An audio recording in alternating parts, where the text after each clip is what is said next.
Magic the Gathering has just entered into the Double Masters death spiral, and things have gotten very, very ugly. Magic. I am a wizard! History. I'm an old wizard! The magic historian. My bones hurt. Greetings, owners of fine luxury cardboard rectangles, my friends. I hope the day finds you well, because we have gathered to discuss the Double Masters death spiral. So let's get ready to grumble! Because I have some serious concerns about what's going on with the game right now. And Double Masters is a great way to illustrate all of the problems that are caused by the choices Wizards of the Coast have been making, right? Because this, and to be clear, when I talk about the Double Masters death spiral, I literally mean we're going to be losing LGSs, we're going to be losing players, and on top of that, it's just going to be detrimental to the game as a whole. So to understand what I'm talking about when it comes to the Double Masters death spiral, you have to look at it as a whole, what it's done to the game, right? So we start out the year of 2022 strong with Kamigawa, right? We're moving on down the line. Kamigawa actually busts in way harder than I ever thought it would. Then Capenna shows up, and Capenna is lukewarmish, right? Like Kamigawa was banger. Capenna's coming in kind of half wonked, but before Capenna even really got in the door, we already had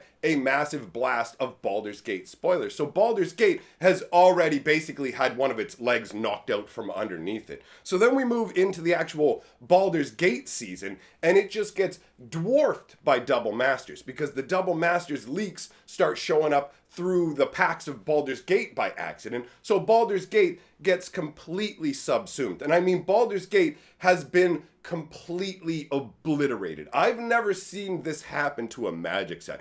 Baldur's Gate was essentially forced into being a new Dragon's Maze. Dragon's Maze earned its place as pretty much the biggest dog in recent times in Magic, and Baldur's Gate was forced down to its level by Double Masters' existence squatting over top of it, right? Because everybody knew that Double Masters was coming. So this is where the death spiral really starts to get its hold in the beginning. It basically hits LGSs first, right? And if you're not really paying that much attention to what's going on with Magic, you don't see it, right? Because the LGS is a lifeline, it's a heartbeat of Magic, at least on one level. And it's a hard to read pulse, right?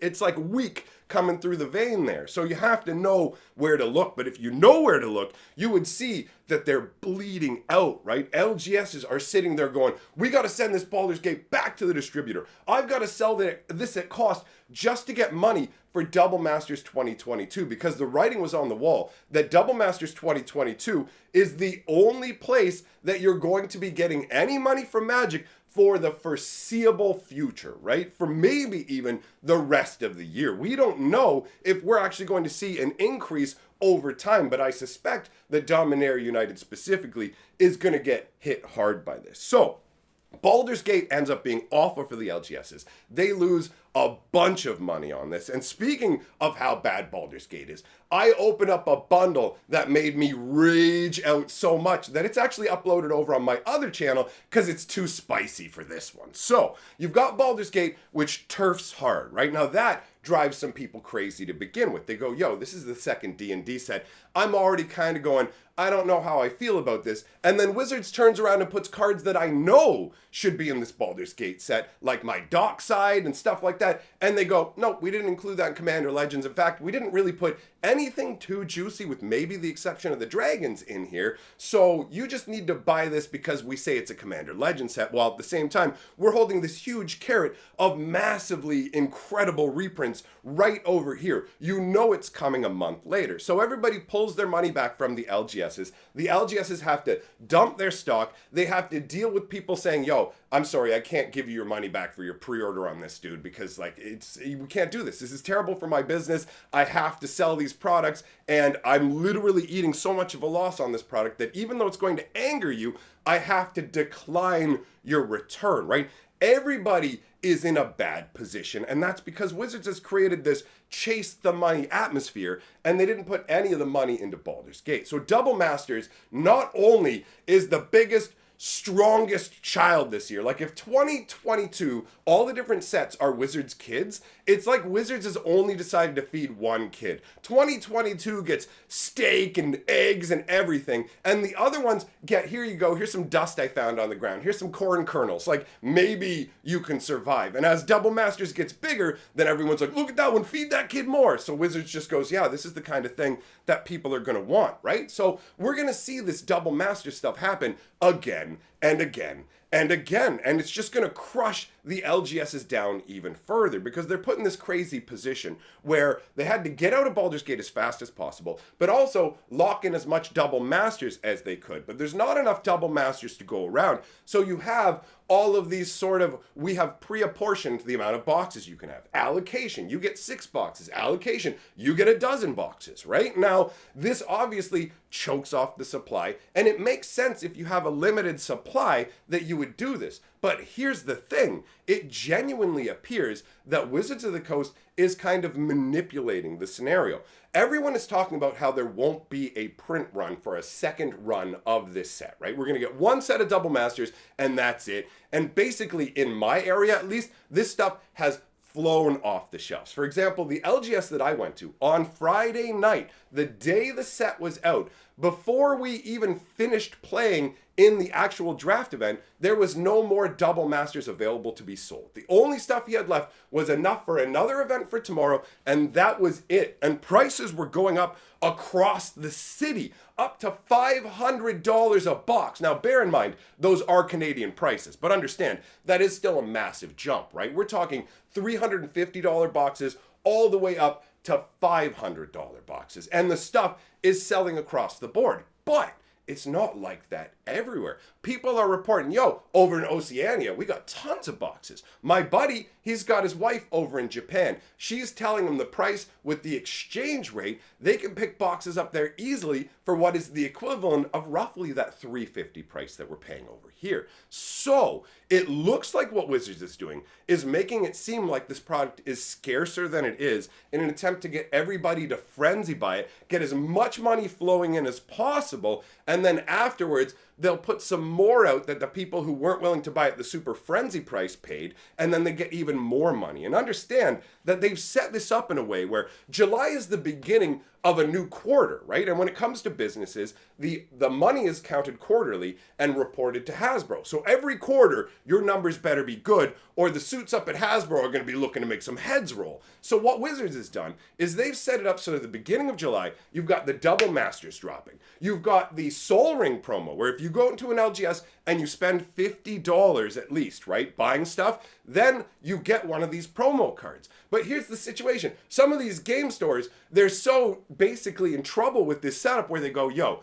I need to save these Soul Rings as sales incentives for after this Double Master stuff, because these Double Masters, it's selling like hotcakes. People will pay any price for it, and putting these promos on it is like throwing away that sales incentive. On one hand, it made Wizards, when I first saw the Soul Ring stuff, I went, wow, it's really cool that Wizards created this incentive to help the store. But it all is time to create this frenzy of Double Masters and extract as much money as possible before I guess the results of the world kind of gearing back up and there's kind of a financial crash that's been happening. So it seems like Wizards is literally just, let's pull absolutely as much money as we can out right now. And this leads to situations where LGSs have had to go from, yo, Baldur's Gate, we've just got to ditch this, to now we've got people super mad at us that we can't get them Double Masters, or super mad that the price has gone up, all these sort of things that the LGS only has minimal control over. There will be people who come in and be like, oh, I don't care, man, the LGSs should always sell every product for only like the base level, and if a product is more demand, they should never raise the price up, and if they can't, they should go out of business. And I understand that perspective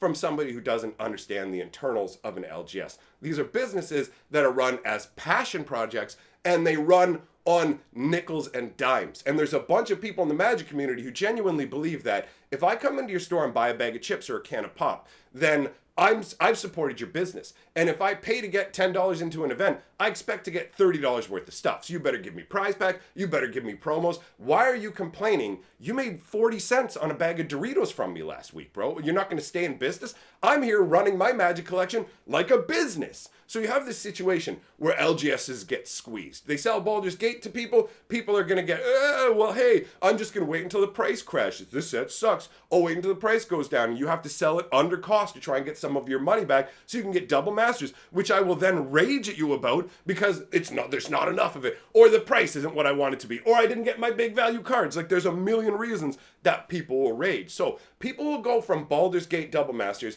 and individuals will go, bro, I'm peacing out. I'm leaving the game. I ain't dealing with this. And you can't fault them for it. There are huge reactions to this stuff, both positive and negative, and you're seeing it in places you would never expect to see it. For example, Ristic Studies, the guy who makes the high-class Magic videos that pretty much nobody could complain about, right? He's just out there making content that is like world-class awesome stuff. But he got sponsored by Wizards to do a Double Masters 2022 video. He does it in his normal style, but the internet goes, we're so mad at you. Not everybody, right? But a huge chunk of people go and start raging at him, and he doesn't even know how to deal with it because he's never had this scenario before. But it's because of what Wizards done and because it's Double Masters 2022. And the hilarious thing is, people will watch this guy's videos and go, bro, your videos are amazing. Wizards of the Coast should be paying you for what you make. And then Wizards of the Coast comes along and says, yo, we want to pay you for what you make. Make your stuff, bro. And then he makes it, and people are like,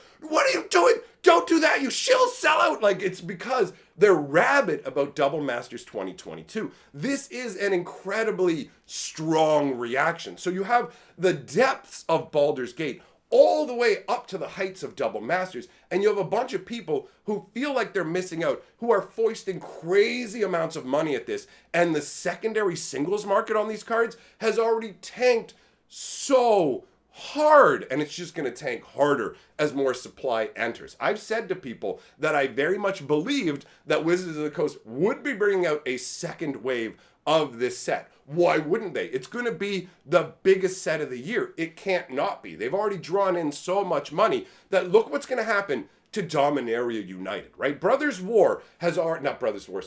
Gate has suffered for it. Dominaria is going to suffer for it. Brothers War might have a chance. One thing I want you to ask yourself, do you know anything about Dominaria United? We have like 2 months of radio silence pretty much until Dominaria United hits. Now, I'm somebody who's hyper engaged with Magic. My job literally involves reporting on it. And all I can tell you about the upcoming Dominaria United set is that it's going to have an accompanying jumpstart, and I believe that they're doing box toppers too, which usually is an admission that they don't think the set's going to do well. They go, you know what, let's slap some box toppers in there as an added incentive. And obviously, coming on the heels of 2022 Doubles Master, you've got big shoes to fill, right? So people are going to have a hangover. They're going to have spent all of their money on Double Masters 2022. Dominaria United has to go, hey, get hyped about Magic. Come on, bro, get excited about it. But we literally know nothing about it. So the entire year has been defined by 2022. We're moving into a scenario where we're going to have fewer players. The LGSs have been squeezed. Some of the stuff that people are telling me, I don't know why they haven't stopped now, dude. I've watched LGS owners stress out about their finances and try and figure it all out because they're passion projects. Like, LGSs to me are these beautiful little butterflies, but Wizards has built this gigantic bonfire and the butterflies are trying to fly around it, but their wings are getting singed and they're just slowly going down to the ground as I'm like, no, and there's people yelling at the butterflies, why are you so greedy, butterfly? And it's like, do you know how little money a store makes on a booster box? Do you know how hard it is to be profitable as an LGS? And some people will say, bro, then don't make the business. And I get that. You're saying that person should spend their time on something else where they can make more money. And that is a more financially sound decision. But understand this, if we didn't have these passion projects, these like LGS locations, Magic would never be what it is. And Wizards,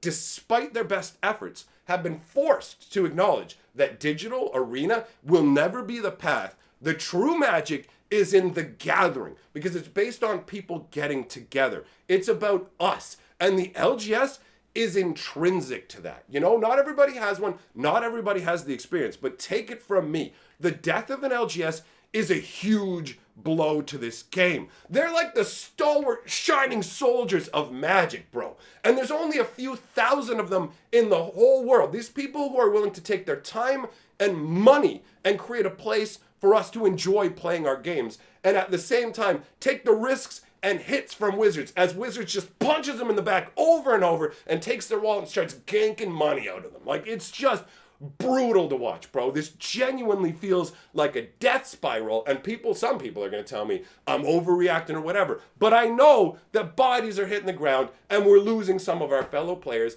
and I don't like it, man. I'm old Magic dinosaur. I come from decades ago. I miss things the way they were. Losing LGSs bothers me, and I hate watching Wizards basically take advantage of us all like this. So, that's all I'm going to say on that subject. Thanks for coming by, my friends. As I said, I did open a Baldur's Gate kit up over on my other channel, and we've been doing some fun Chandelier streams, so I'll leave links on the screen in case you want to have some more fun and hang out. Thanks for coming. Another reminder, do not watch that kit opening with your kids, okay? The language will melt their ears. I was pretty angry. Anyways, goodbye, my friends. See you next time. Big shout out to my patrons.